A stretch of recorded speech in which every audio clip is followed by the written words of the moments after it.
Agora a NASA vem. Olha aqui que jeito legal de assar milho. Você pega uma barrinha de ferro, enterra ali, ó, num montinho de terra, onde a gente ainda tá fazendo o varandado. E tá aqui, ó, o milho fica assando, ó, na maciota. Aí, ó, milho baiano é assim, ó, assando, ó, na maior tranquilidade.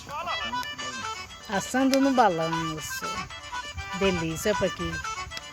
Milho verdinho. A gente tá aqui, ó, enquanto tá esperando o milho assar, curtindo a fogueirinha.